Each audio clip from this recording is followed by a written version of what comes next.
Hello future doctors, मैं हूं अविनाश और इस वीडियो में हम जानने वाले हैं जो यूपी काउंसलिंग पे एक नए अपडेट्स आए हैं उनका जो एक निष्कर्ष निकलता है, कंक्लूजन निकलता है, उस पर मैं डिस्कस करने वाला हूं। अब अगर मैं बात करूं, ये जो ब्रोशर आया है ये बहुत ही बड़ा ब्रोशर है, लेकिन इसमें जो इंपॉर्टेंट पॉइंट्स हैं जो स्टूडेंट्स को समझने हैं और वो स्टूडेंट्स समझ नहीं पाते, पेरेंट्स को समझने वो जो शायद समझ नहीं पाते, उस पर हम डिस्कस करेंगे। जो सारा का सारा ब्रोशर है उस पर हम डिटेल में डिस्कशन नहीं करेंगे। क्यों? क्योंकि वो ऑब्वियस सी बात है, आपको समझ में आ जाएगा नॉर्मल लैंग्वेज में। चलिए तो हम डिस्कस करते हैं कि एग्जैक्टली क्या क्या चीज़ें यहाँ पे दी गई हैं जो हमें समझनी है। और एक बहुत ही ज़्यादा इंपॉर्टेंट चीज़ है, जो स्टूडेंट सोचते हैं कि मैं पार्शियल ड्रॉप ले लूँगा एक कॉलेज लेके, अगर नहीं मिला तो यहाँ पे एक इंपॉर्टेंट अपडेट उस चीज़ के लिए आया, तो वो भी हम डिस्कस करते हैं। अब एक चीज़ है, ये ब्रोशर पूरा का पूरा हिंदी में है। ओके, ब्रोशर पूरा का पूरा हिंदी में, तो थोड़ा सा चैलेंज हो सकता है स्टूडेंट्स को समझने में, इसलिए मैं उसे बना रहा हूँ कि आपको समझ में आ सके कि एग्जैक्टली क्या डिस्कशन हुआ है। अब देखो, सबसे पहले तो फ्लो चार्ट उन्होंने रिलीज़ कर दिया है। और फ्लो चार्ट का इंपॉर्टेंस इसलिए भी है कि हमें समझ में आ जाए कि एग्जैक्टली क्या होने वाला है। तो उसको अगर हम हल्का सा समझने की कोशिश करें तो यहाँ पे उन्होंने बोला हुआ है कि पहले आपको रजिस्टर करना पड़ेगा। ऑब्वियस सी बात है, वेबसाइट एक ही है, upneet.gov.in। मेरे हिसाब से ये आपको विजिबल होगी। ओके, या ब्रोशर से भी देख सकते हैं, upneet.gov.in।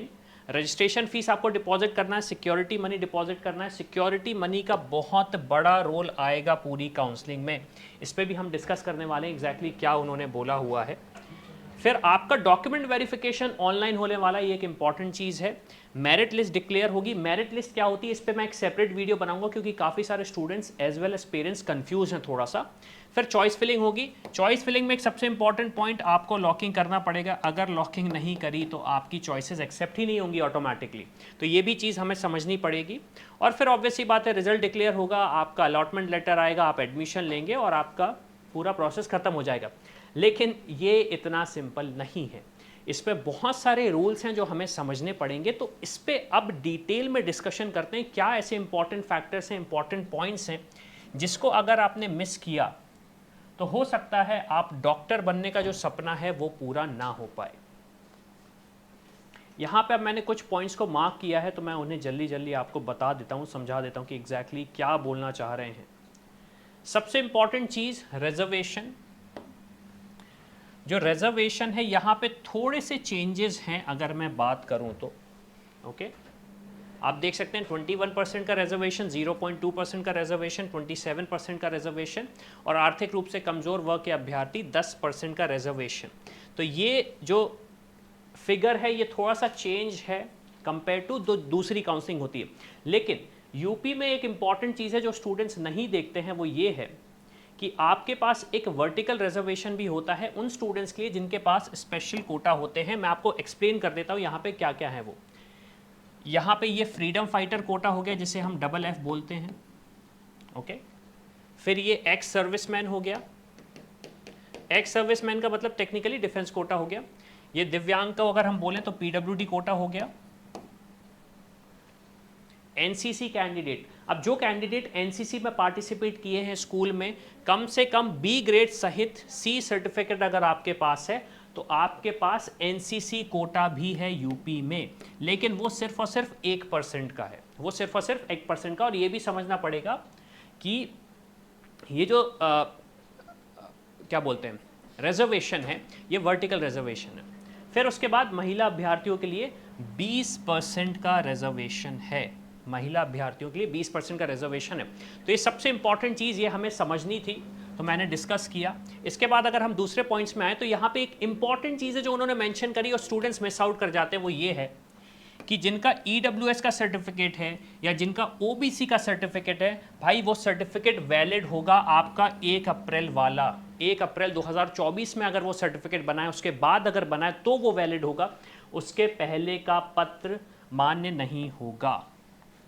ये चीज़ यहाँ पे मेंशन है। तो काफ़ी सारे स्टूडेंट्स पैनिक में आ चुके होंगे इस चीज़ को जान के, लेकिन मेरा सजेशन ये है कि अगर आपके पास वैलिड डॉक्यूमेंट्स है, वैलिड सर्टिफिकेट है, तो प्लीज़ उन्हें वापस बनवा लें, क्योंकि 1 अप्रैल के पहले का वो डॉक्यूमेंट एक्सेप्ट नहीं होगा। अब यहाँ पे प्रॉब्लम क्या आएगी, आपको कोई एरर नहीं आने वाली। आप जाओगे पोर्टल पे, वहाँ पे जाके बोलोगे मेरी कैटेगरी EWS है, आप सिलेक्ट करोगे, आप अपना डॉक्यूमेंट अपलोड कर दोगे। अब वहां पे वो डॉक्यूमेंट रिजेक्ट हो जाएगा, क्यों? क्योंकि 1 अप्रैल से पहले का है वो, तो आपकी कैटेगरी कन्वर्ट हो जाएगी यूआर में। अब ये चीज हमें देखनी पड़ेगी कि क्या यूपी काउंसलिंग की टीम आपको ये बोल रही है कि आपका ये जो सर्टिफिकेट है ये वैलिड है या नहीं है। ये बहुत इंपॉर्टेंट चीज है। तो आपको ये चीज समझनी पड़ेगी कि आपका सर्टिफिकेट अगर इनवैलिड है तो आपकी कैटेगरी ऑटोमेटिकली कन्वर्ट हो जाएगी। तो यहां पे बहुत बड़ा चैलेंज आएगा आपको। चलिए नेक्स्ट पॉइंट पे डिस्कस करते हैं हम। अब काफ़ी सारी चीज़ें उन्होंने मेंशन करी हैं, इसको आप भी जाके गो थ्रू कर सकते हैं। मैं उन पॉइंट्स पे डिस्कस कर रहा हूँ जो थोड़े से कॉम्प्लिकेटेड हैं और काउंसलिंग के लिए बहुत ज़्यादा इंपॉर्टेंट है। अब यहाँ पे आप देखिए, ये जो पॉइंट है इस पे हम भी हमेशा डिस्कशन करते हैं, स्टूडेंट्स को ये चीज़ समझ में नहीं आती। अभ्यर्थियों को सलाह दी जाती है कि नीट काउंसलिंग की वेबसाइट पर जो रजिस्ट्रेशन फॉर्म भरना है, किसी एजेंट या किसी दूसरे पर्सन का नंबर या डिटेल्स ना डालें। आपको अगर मोबाइल नंबर है, ईमेल एड्रेस है, या फिर आपका जो पेमेंट है वो आप अपने अकाउंट से करें। क्योंकि होता ये है यूजुअली, मान लीजिए आपने मेरे नाम से रजिस्ट्रेशन किया, ऑब्वियस सी बात है आप कर नहीं सकते, लेकिन मान लीजिए पेमेंट मैंने किया, तो पेमेंट जो रिवर्स होता है, जो रिफंड होता है, वो उसी अकाउंट में होता है जिसमें पेमेंट हुआ है। तो ये चीज़ स्टूडेंट्स को नहीं पता होती। तो प्लीज़ यहाँ पे उन्होंने मेंशन किया, छोटा सा पॉइंट है, समझ में नहीं आता, इग्नोर हो जाता है, लेकिन मैंने फिर भी यहाँ पे उसे मेंशन किया है। प्लीज़ जाएं और अपने रजिस्ट्रेशन अपने नाम पे कराएं और पेमेंट अपने अकाउंट से करें, ना कि किसी थर्ड पार्टी अकाउंट से। फिर उसके बाद अगर मैं डिस्कस करूं तो फीस स्ट्रक्चर है। अगर गवर्नमेंट कॉलेज में जाना चाह रहे हैं तो आपकी फ़ीस 30,000 रुपये है, ठीक है। अगर मेडिकल कॉलेज में जाना चाह रहे हैं तो 2 लाख है, और डेंटल कॉलेज में जाना चाह रहे हैं तो 1 लाख रुपए का फीस आपको पे करना पड़ेगा as a security amount. Okay, as a security amount आपको ये पे करना पड़ेगा। फिर हम अगले पॉइंट्स में आते हैं। अच्छा, यूपी में एक सबसे इंपॉर्टेंट चीज कैटेगरी कन्वर्जन भी होता है, तो यहां पे भी वो भी डिस्कस करना है हमें। अब एक जो पॉइंट मैंने डिस्कस किया था यहां पे अब उन्होंने मेंशन कर दिया है प्रॉपरली। वो पॉइंट ये है कि चॉइस फिलिंग के पश्चात चॉइस लॉक करना अनिवार्य होगा। चॉइस लॉक ना करने की दिशा में सीट आवंटन नहीं होगा।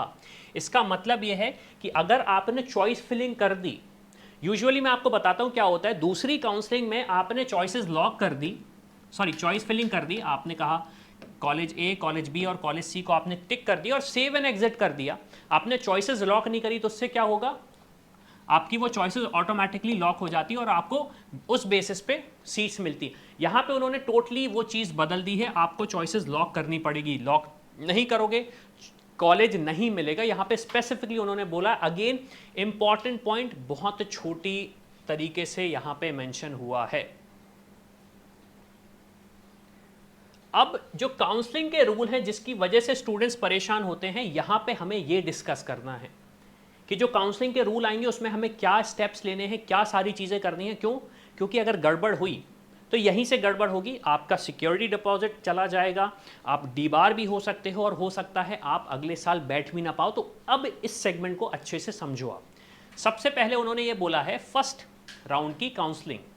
अब यहाँ पे उन्होंने बोला है कि आपको फ्री एग्जिट मिल जाएगा। भाई फ्री एग्जिट का मतलब बड़ा सिंपल सा ये है, आपने चॉइस फिलिंग करी, आपको कॉलेज अलॉट हुआ। जब आपको कॉलेज अलॉट हुआ तो आपने कहा ठीक है मैं सोच रहा हूँ लूँ एडमिशन या नहीं लूँ, मैं कंफर्म नहीं है, मुझे डीम्ड यूनिवर्सिटी जाना है या फिर मुझे एमसीसी के थ्रू अच्छा कॉलेज मिल रहा है, मुझे राजस्थान जाना है, मुझे पंजाब जाना है, मुझे वहाँ का कॉलेज लेना है। तो इस सिचुएशन में एमसीसी काउंसलिंग आप कर रहे हो और आपने यूपी काउंसलिंग में बैठे तो आपने बोला ठीक है मुझे फ्री एग्जिट दे दो। आवंटन के पश्चात यदि अभ्यर्थी द्वारा प्रवेश नहीं लिया जाता है तो उसकी राशि वापस कर दी जाएगी। मतलब यह है आपको सीट अलॉट हुई, आपने एडमिशन नहीं लिया और आपने कहा कि नहीं मुझे फ्री एग्जिट चाहिए, तो आप वहाँ पे ले सकते हो। अब यहाँ पे फिर से लिखा है काउंसलिंग से निःशुल्क आप फ्री एग्जिट की सुविधा प्राप्त अभ्यर्थी सेकंड और काउंसलिंग में आपको पेमेंट वापस करना पड़ेगा। मतलब हिंदी थोड़ा सा बहुत ही प्रॉपर हिंदी लिखी है जिसको मैं पढ़ नहीं पा रहा हूँ। आपको फिर से पूरी फीस पे करनी पड़ेगी, ऐसा नहीं कि आपको फ्री एग्जिट मिल गया और फिर आप विदाउट फीस आगे बढ़ रहे हो। तो ये एक इंपॉर्टेंट पॉइंट है फर्स्ट राउंड की काउंसलिंग का। अब सेकेंड राउंड में उन्होंने यहाँ पे मेंशन किया है गवर्नमेंट या फिर आपके प्राइवेट मेडिकल, अगेन मेडिकल या डेंटल कॉलेज में अगर आपने एडमिशन लिया, प्रवेश प्राप्त करना अनिवार्य होगा, अन्यथा अन्यथा किसी की स्थिति में जमा की गई संपूर्ण धनराशि का जब्त कर ली जाएगी। ऐसे अभ्यर्थी तिथि चक्र की काउंसलिंग में पुनर्प्रवाह करने हेतु, मतलब अगेन उसका सिंपल मतलब ये है कि आप सेकेंड राउंड की काउंसलिंग में जाओगे तो अगर आपने नहीं लिया तो आपका पहले तो पेमेंट वापस नहीं होगा जो आपने सिक्योरिटी अमाउंट डिपॉजिट किया है, और थर्ड राउंड में ये होगा कि आपको वो सिक्योरिटी अमाउंट वापस पे करना पड़ेगा अगर थर्ड राउंड की काउंसलिंग में आपको जाना है तो यहाँ पे अब फ्री एग्जिट का काम खत्म हो चुका है सेकेंड राउंड से।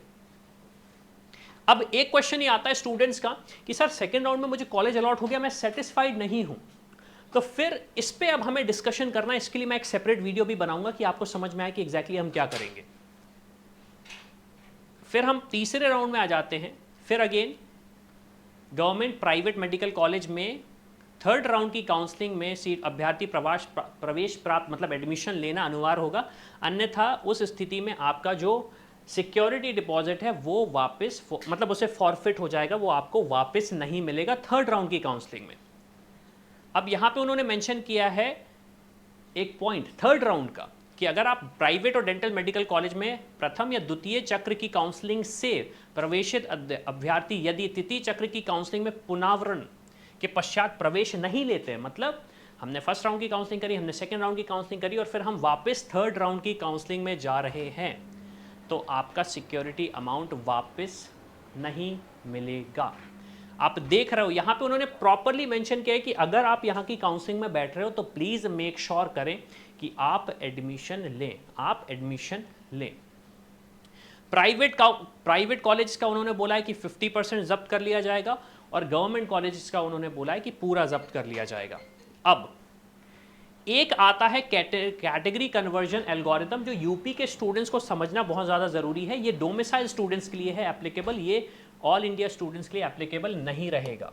अब देखिए यहाँ पे उन्होंने बोला है ST, PWD, ex serviceman, fire fighter और एनसीसी के स्टूडेंट्स की कैटेगरी कन्वर्ट हो जाएगी एसटी कैटेगरी में।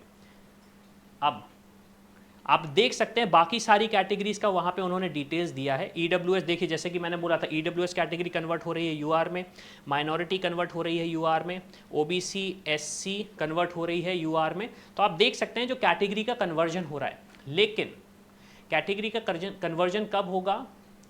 काउंसलिंग में आवंटन के प्रोसेसिंग के पश्चात यदि आरक्षित श्रेणी की कोई भी सीट रिक्त रह जाती है तो ऐसी सभी सीटों का कन्वर्जन इस तरीके से होगा। मतलब ये है, ऐसा नहीं कि आपका कैटेगरी कन्वर्जन फर्स्ट राउंड से होगा।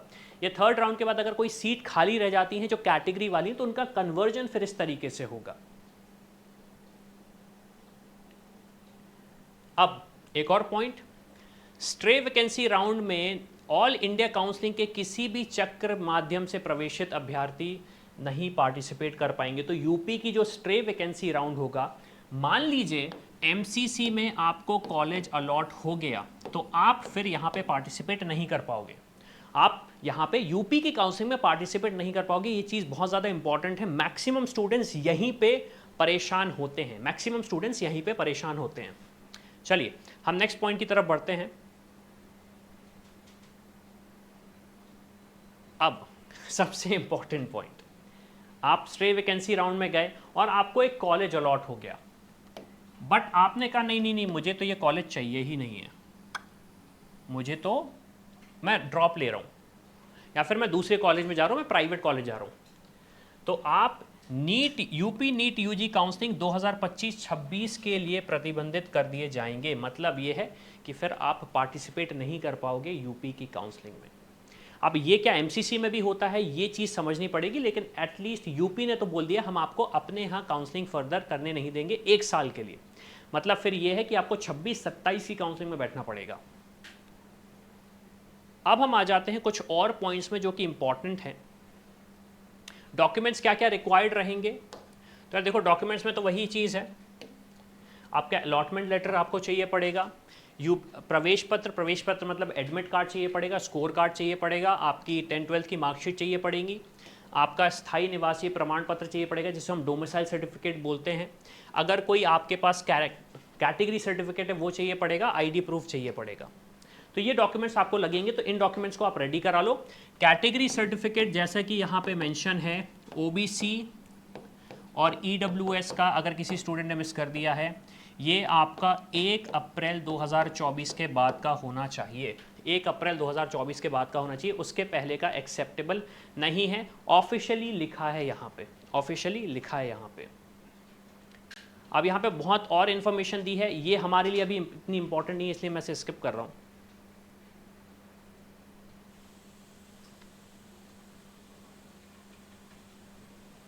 अच्छा, ये एक इंपॉर्टेंट चीज़ है जो बॉन्ड है, मतलब यूपी में अगर आपने एडमिशन लिया है तो आपको 2 इयर्स का बॉन्ड रहेगा, अदरवाइज 10 लाख रुपीज़ आपको पे करना पड़ेगा एज अ पेनाल्टी। बॉन्ड मतलब मैंने यूपी की काउंसलिंग करी, मैंने 5.5 साल मतलब 4.5 साल प्लस 12 महीने का इंटर्नशिप वो कंप्लीट किया और उसके बाद मैं यूपी छोड़ के चला गया। नहीं, यूपी की सरकार का ये कहना है कि भाई आपको वहाँ पे पूरी 2 साल का सर्विस बॉन्ड कंप्लीट करना पड़ेगा। और यहाँ पे डिबारमेंट भी लिखा हुआ है। डिबार का मतलब ये है कि 26 जून 2024 में अगर आपने ये किया, आपको सीट अलॉट हो जाती है, आप एडमिशन ले लेते हो और नेक्स्ट ईयर आपने ड्रॉप ले लिया, आपने कहा नहीं नहीं सर मुझे तो अब नहीं लग रहा है कॉलेज मिलना चाहिए, मुझे बेटर कॉलेज मिल रहा है, यहाँ पे मुझे मिल रहा था एम्स रायबरेली और अब मैं एम्स दिल्ली की तरफ जाने वाला हूँ, तो आपको डी बार ही कर दिया जाएगा, तो उसे अगले साल डी बार ही कर दिया जाएगा। तो रिस्क ना लो, एक बार जो पार्शियल ड्रॉप काफ़ी सारे स्टूडेंट्स सोचते हैं हमें करना चाहिए नहीं करना चाहिए, मेरा सजेशन है भाई मत करो, आगे बढ़ जाओ, आपका कॉलेज अलॉट हो गया। देखो अगर गवर्नमेंट मेडिकल कॉलेज मिल रहा है तो बिल्कुल मत करो। और यही चीज़ लागू होगी, आप देख सकते हैं राजकीय क्षेत्र के मेडिकल कॉलेज में। अब देखो प्राइवेट मेडिकल कॉलेज का इसलिए नहीं बोल रहा क्योंकि प्राइवेट मेडिकल कॉलेजेस अपना एक बॉन्ड अलग से बनवाते हैं जो कि स्टूडेंट्स को दिया जाता है एडमिशन लेने से पहले ही, तो आपको वो समझ में आ जाता है। इसके बाद अब कुछ यहाँ पे उन्होंने प्रोसेस बताया है, नीट यूजी काउंसलिंग का जो वो था एलिजिबिलिटी क्राइटेरिया, वो यहाँ पे उन्होंने मेंशन किया है। अब काफ़ी टाइम से एक क्वेश्चन ये आ रहा था कि क्या नए कॉलेजेस आएंगे। अब नए कॉलेजेस आने के डिस्कस करने से पहले मैं आपको एक चीज़ ये बताना चाहूँगा, नोडल सेंटर्स होते हैं यूपी में, नोडल सेंटर इस साल भी होंगे। नोडल सेंटर का मतलब ये है कि मान लीजिए आपका एडमिशन किसी स्पेसिफिक कॉलेज में हुआ, आपका एडमिशन किसी स्पेसिफिक कॉलेज में हुआ तो आपको ज़रूरी नहीं उसी कॉलेज में जाना पड़े, आप किसी दूसरे नोडल सेंटर में जाएंगे, वहाँ की आपका जो एडमिशन प्रोसेस होगा वो किसी दूसरी जगह पे होगा। तो प्लीज़ इस चीज़ को नोट करके रखें। अब सर इतना सारा कन्फ्यूजन ये कैसे मैनेज करेंगे, तो यार ये सारी की सारी प्रोसेस आपकी अलॉटमेंट लेटर में मैंशन होगी, ये सारी की सारी प्रोसेस आपको अलॉटमेंट लेटर में मैंशन होगी, तो प्लीज़ घबराना मत। फिर इसके बाद अगर मैं बात करूँ नए कॉलेजेस की, जो एक सबसे इंपॉर्टेंट चीज़ थी कितने नए कॉलेजेस आ रहे हैं, तो यहाँ पे तो उन्होंने सीट मैट्रिक्स दिया हुआ है कि हमारे पास कितने कॉलेज हैं, कितनी सीट्स हैं स्टेट के पास, तो आप देख सकते हो 210 167। तो यहाँ पे उन्होंने टोटल मेंशन किया हुआ है, स्टेट के पास 3849 सीट्स हैं। और अगर मैं बात करूँ गवर्नमेंट मेडिकल कॉलेज की, तो आप देख सकते हो यहाँ पे एक सेमी गवर्नमेंट कॉलेजेस ऐड हुए हैं 2024 में, सेमी गवर्नमेंट कॉलेजेस ऐड हुए हैं 2024 में, आप ये देख सकते हैं। एक्चुअली ये सेमी गवर्नमेंट नहीं, ऑटोनॉमस, ओके, सेमी गवर्नमेंट नहीं, ऑटोनॉमस कॉलेजेस ऐड हुए हैं। और यहाँ पे आप देख सकते हैं 85, 85, 85, 85, 85, 43, 43 सीट्स ऐड हुई हैं। मतलब टोटल सीट्स तो 100, 100, 150, 50, 50 ऐड हुई हैं, लेकिन ऑब्वियस सी बात है जो कोटा रहता है 85 और 15 का, 85 और 15 का, उस बेसिस पे वो सीट का डिवीजन होगा। तो टोटल सीट यूपी में है 4550 एट प्रेजेंट अगर मैं बात करूं गवर्नमेंट मेडिकल कॉलेजेस की, और जो स्टूडेंट्स स्टेट लेवल पे एलिजिबल हैं वो है 3849 सीट्स के लिए, टोटल 3849 सीट्स के लिए। सेम चीज़ आपका प्राइवेट मेडिकल कॉलेजेस का भी सिस्टम है, सेम चीज़ है। यहाँ पे आपको प्राइवेट मेडिकल कॉलेजेस दिख रहे हैं कितने,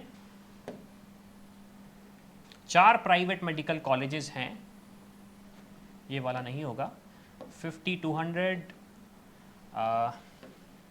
300, ठीक है, 450 नए सीट्स आई हैं प्राइवेट मेडिकल कॉलेजेस में, 450 नहीं, 400 सीट्स आई हैं प्राइवेट मेडिकल कॉलेजेस में यूपी में। तो आप देख सकते हो आपके पास कट ऑफ कितना बढ़ेगा।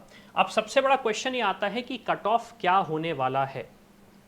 अब सबसे बड़ा क्वेश्चन ये आता है कि कट ऑफ क्या होने वाला है।